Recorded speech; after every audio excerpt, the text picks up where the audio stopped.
Bonjour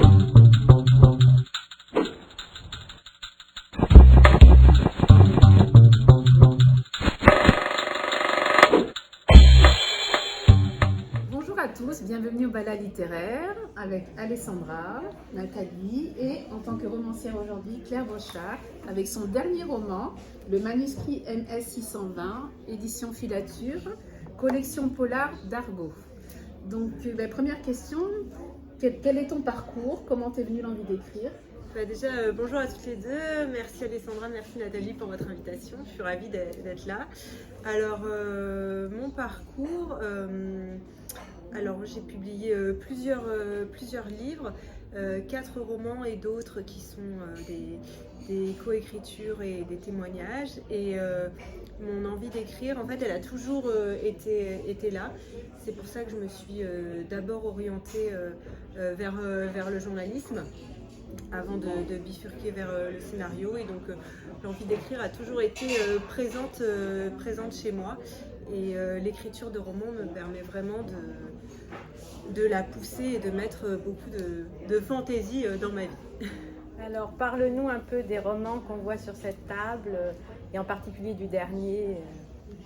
Alors le dernier, donc oui, effectivement, c'est celui-ci, le manuscrit MS 620. Donc concrètement, de quoi s'agit-il? C'est l'histoire de 3 femmes qui vivent à 3 époques différentes, sur 3 continents différents, et qui vont toutes être amenées pour des raisons qui leur sont propres, c'est-à-dire familiales, économiques ou professionnelles, à enquêter sur un même meurtre qui a eu lieu au 19e siècle. Et pourquoi elles s'y intéressent? Parce qu'elles ont toutes accès à un manuscrit crypté qui en contient la clé. Avec une énigme. Avec une énigme, il faut décrypter ce manuscrit pour décrypter la raison de ce meurtre qui a eu lieu au 19e siècle. Et alors, pour écrire ce livre, je me suis inspirée d'une histoire vraie qui m'a vraiment fait phosphorer quand j'ai découvert. C'est l'histoire du manuscrit de Voynich. En fait, il y a un antiquaire polonais qui en 1912 découvre sur une brocante en Italie un manuscrit écrit dans une langue qu'il ne connaît pas, un manuscrit qui plus est émaillé de dessins de plantes qu'il ne reconnaît pas, donc il va chercher toute sa vie de quoi il s'agit, il ne trouvera jamais. Et ce manuscrit de Voynich est aujourd'hui hébergé depuis plusieurs dizaines d'années dans la bibliothèque des livres rares de l'université de Yale aux États-Unis. Et récemment, il y a même des experts en intelligence artificielle qui se sont penchés sur ce texte. Et tout le monde s'y casse les dents en fait. Personne n'arrive à dire si ce manuscrit de Voynich est écrit dans une langue inconnue ou si c'est juste du charabia. Donc moi je me suis très librement inspirée de cette affaire pour écrire mon propre manuscrit codé, en me documentant beaucoup, en lisant beaucoup de livres sur l'histoire des codes secrets, des énigmes, etc. Et en fabriquant le manuscrit MS 620. Alors, quel conseil donnerais-tu à une personne qui veut se lancer dans l'écriture d'un roman et pourquoi pas d'un polar, puisque ton dernier livre est un polar? Déjà, pour se lancer dans l'écriture d'un roman, je pense qu'il ne faut pas se dire qu'on n'en est pas capable. Il faut se donner une certaine discipline avec des échéances en se disant d'ici la fin de l'année, par exemple, il faut que j'ai écrit le premier jet, et puis après il y a les relectures à faire en se disant, en fonction de sa charge de travail par ailleurs, de sa vie personnelle, etc., en se disant j'écris par exemple un chapitre par mois, etc., pour pas que ça reste dans un tiroir, etc. Puis après, il faut trouver un éditeur, ce qui n'est pas forcément une mince affaire, exactement. Donc là, trouver un éditeur, je dirais que c'est un peu comme trouver un travail. Il faut postuler, il faut envoyer des candidatures, il faut ne pas hésiter à s'imposer un petit peu. Voilà. Très bien. Et quelles seraient aujourd'hui donc tes aspirations en tant que romancière? Alors pour la suite, j'ai envie de continuer à écrire et des romans à intrigue comme ceux que j'ai écrits, parce que en fait dans tous mes romans il y a une énigme à résoudre, un meurtre à élucider. Donc je veux continuer sur cette voie-là.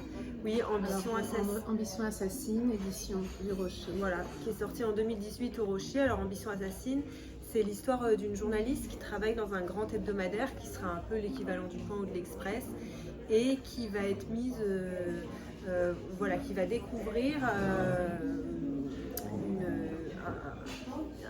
une grande affaire de malversation dans le milieu politique en fait. On va lui demander d'écrire la nécrologie d'une jeune comédienne de 28 ans qui est décédée accidentellement sur un plateau de tournage. Et elle va découvrir que cette comédienne était liée au maire de Paris et à l'élection municipale à venir. Et donc là, elle va découvrir plein de choses. Et on retrouve cette même journaliste dans ce livre Le Crépuscule du Pan, qui est sorti 2 ans plus tard, toujours aux éditions du Rocher, qui là a pu évoluer professionnellement grâce à l'enquête du premier livre. Au détriment de sa vie personnelle. Et là encore, elle va résoudre une autre enquête qui, comme dans Ambition Assassine, mêle 2 milieux professionnels qui n'ont rien à voir. Donc dans Ambition Assassine, il y avait vraiment le mélange du milieu du cinéma et de la politique, et là, ça va être le mélange du milieu de la littérature et des affaires, puisque dans Le Crépuscule du Pan, elle va être mise sur la voie d'un dossier mêlant un ministre de premier plan et un leader du BTP par un romancier en mal de reconnaissance.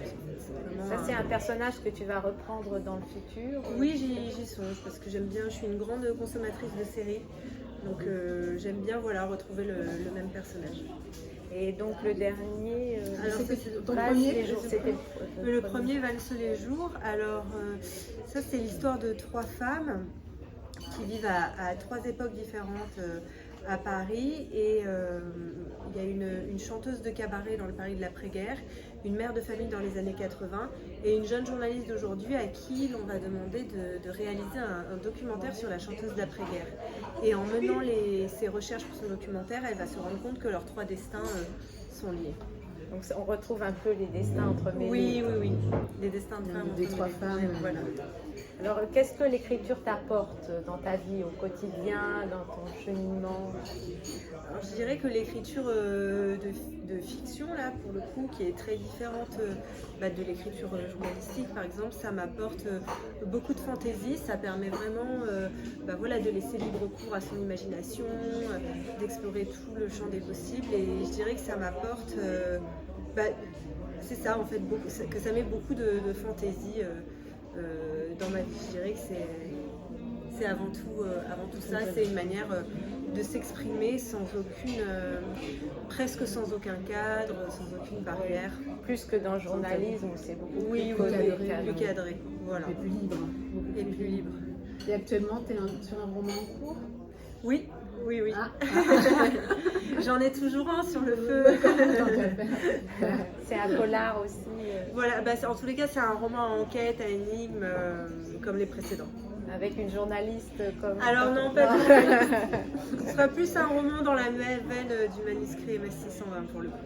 Avec des personnages différents, parce que là, c'est vraiment une histoire bouclée, on va dire. Il n'y a pas vraiment de suite à envisager, mais disons que dans l'esprit, c'est plus quelque chose autour des codes secrets, etc.